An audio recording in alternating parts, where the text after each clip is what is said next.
Excelências Purreta, a verdade sobre a advocacia criminal.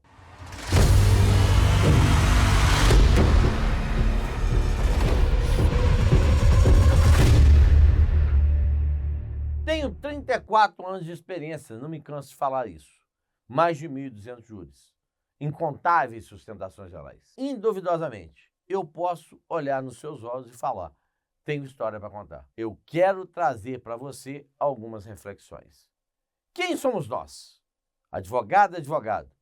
Artigo 133 da Carta da República. Indispensáveis à administração da justiça.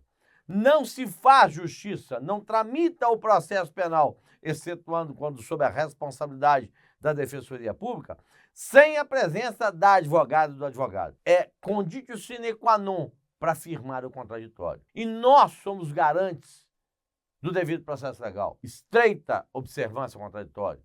Respeito à ampla defesa. Essa é a nossa atuação. Isto nos define. E na lição Sobral, temos que ser corajosos. Temos que ter protagonismo e presença. Temos que saber que a nossa profissão é espinhosa, é prazerosa, porém, deveras repleta de agruras de sofrimento. Primeira questão, o preconceito. Como você, advogado e advogada, defende o estuprador? E se fosse a sua mãe, a sua irmã, o seu filho, a sua filha, a sua avó, alvo de um algoz, um acelerado estuprador? E eu lhe pergunto, quem disse que aquele cidadão ou aquela cidadã que você representa é realmente um estuprador ou estupradora? A vítima o reconheceu. Em data recente, nós tivemos um julgado do STF em que um cidadão em Lajeado, lá no Rio Grande do Sul, condenado porque havia sido reconhecido pela vítima, material genético foi encontrado no local do delito, e comprovou-se que aquele não era do cidadão reconhecido. A forma como esse reconhecimento foi feito foi uma forma muito indutiva. Elas foram confrontadas com uma única fotografia. E a prova técnica teve preponderância sobre a prova oral, qual seja o reconhecimento da vítima. Incontestavelmente, o artigo 226 do CPP, diversas vezes, ele é maculado.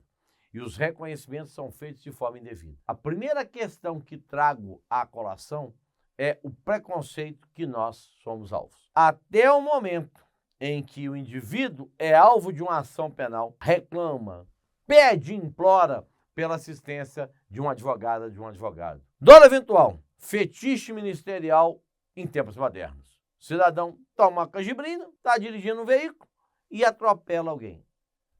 Mata. O que o Ministério Público vai sustentar? O dolo eventual. E eu lhe pergunto, quem é que vai defender? É o civilista, o trabalhista? Não, é o criminalista. Ele que haverá de enfrentar com a sua expertise a defesa daquele desafortunado. A diferença entre o dolo eventual e a culpa consciente reside em no mínimo 12 anos de prisão. Pena mínima do homicídio na sua forma do dolo eventual qualificado, é de 12 anos. Em contrapartida, outra é a reprimenda no crime de trânsito. Você confiará num cidadão com experiência ou não? Indago-vos-lhe, está gostando da nossa prosa? Caso positivo, compartilhe, comente e, se não estiver inscrito, inscreva-se no canal. Vamos adiante. No primeiro instante, falei do preconceito. Em segundo momento, as adversidades. Quem somos nós? Pô, cara, você é chato pra capeta, você não cansa de falar isso? Última fronteira do Estado poderoso com quem tá com a bunda pregada no pelourinho do Banco dos Céus. A senhora advogada, o senhor advogado, é isso. Garantes de preceitos constitucionais, de princípios inseridos na Constituição da República. Ampla defesa, contraditório, devido processo legal. Sem forma e garantia, ensina Aurí Lopes Júnior, nós não podemos atuar. Prerrogativas. Impossível permitir o vilipêndio dessas. Porque o artigo 7º do Estatuto da Advocacia, Lei Federal 8.906/94, tem ali delineadas as nossas prerrogativas. Tanto quanto tem o juiz, o promotor, inamovibilidade, irredutibilidade de vencimento, nós temos as nossas, de comunicar em separado com o nosso patrocinado, de forma reservada. em que pese os presídios federais hoje, trazem uma aberração. As nossas conversas são gravadas. E tenho visto, recentemente, divulgação de algumas delas nas mídias sociais, na imprensa, nos canais de notícia.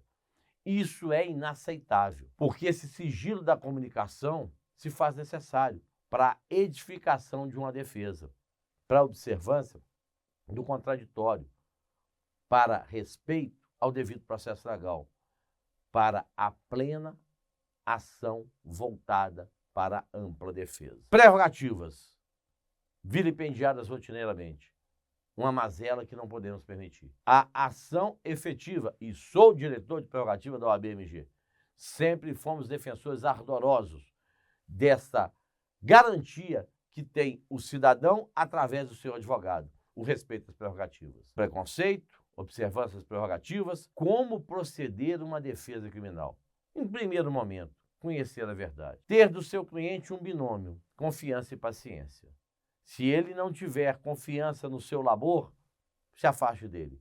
Se não houver paciência no fluir da demanda, também não há como prosperar. Porque esse binômio guiará a sua atuação. Conhecer o processo. Esta é uma verdade. Não há exercício da advocacia criminal se você não detiver conhecimento pleno do processo, das medidas cautelares precedentes, de todo arcabouço probatório arrebatado no fluir do inquérito policial ou do procedimento investigatório criminal que é conduzido pelo Ministério Público. E aí uma questão, outra verdade. Decreta-se uma prisão preventiva e diligências estão em curso. A solapa, essas informações são negadas ao advogado ao fundamento de que há diligências em curso e que isso prejudicaria as investigações. E eu lhe pergunto, a senhora e o senhor que eventualmente não é advogado e está sendo alvo de uma ação penal, é lícito amocambar do seu defensor o conhecimento do motivo pelo qual o senhor foi preso? Que o sequestro de um bem seu foi determinado? Agora imagina você que formou-se agora. Como é que enfrenta isso? E mais, como é que você explica para o seu patrocinado, aquele que fez com você um contrato, aquele que lhe otorgou um mandato, quando as suas prerrogativas forem aviltadas, acione a OAB. A sua instituição tem ferramentas e é obrigada a lhe defender, a assistir você, advogado, na busca do respeito às suas prerrogativas, porque nós somos, como já disse, indispensáveis à administração da justiça. Busque sempre a capacitação, porque a verdade que reside hoje é que a jovem advocacia e também os antigos, vez por outra, não estudam o suficiente. É imperioso o estudo permanente. Volto a dizer, se é chá demais, Quaresma, mas isso é necessário. E eu lhe digo, estar conosco no nosso canal, um cidadão com 34 anos de janela, que já enfrentou mais de 1.200 plenários, das 1.000 atuações nas tribunas do Tribunal de Justiça, Tribunais Regionais Federais, STJ e STF. Venha me dizer que eu não tenho capacidade de mostrar para você como se portar diante de um magistrado, de um promotor. É uma verdade inquestionável também. A nossa autoridade para compartilhar com você a experiência. Remuneração. Qual que é a capacidade financeira do seu constituinte? Você pode alcançar o sucesso financeiro? Inquestionavelmente. Mas isso só virá com um trabalho diuturno de entrega para o seu cliente, demonstrando coragem, protagonismo, presença na defesa daquele que lhe otorgou um mandato. Outra verdade, a distância daquilo que está estampado na lei para o que é usualmente empregado. Inúmeras vezes Vossa Excelência haverá de se deparar com ofensas gritantes a comandos processuais. Por exemplo, o direito ao silêncio, o silêncio parcial. Há juízes ainda que, infelizmente, não reconhecem isso. Matéria já sedimentada pelos tribunais superiores, STJ e STF. De outro norte, alguns magistrados insistem em ignorar comandos do Código de Processo Penal, como, por exemplo, o artigo 212, que preconiza que quem arrolou a testemunha é o primeiro a inquiri-la a parte contrária em seguida e, por derradeiro, a magistrado ou magistrado. O sistema é acusatório. Quem tem que construir prova é o Ministério Público. O juiz não tem que corrigir mazelas da acusação, imperfeições do Ministério Público na busca de uma condenação, vez por outra imerecida. Então, o juiz não é tábua da salvação de promotor de justiça ou de promotora de justiça. O juiz tem que ser imparcial, recebedor da prova. Estas são algumas das verdades que nós temos emergentes no exercício da advocacia criminal. Outra verdade: o relacionamento com o cliente e com a sua família. O indivíduo está encarcerado, perdeu o segundo bem de maior tutela do Estado, qual seja a liberdade. Como explicar a ele as fases do processo? Para a família desse cidadão que está na masmorra estatal, as adversidades que virão e as perspectivas das postulações de liberdade serem indeferidas. Que ele pode suportar todo o processo penal, sendo inocente e encarcerado. Preparar o patrocinado e também sua família para essa realidade é imperioso, porque não há que se fazer promessa.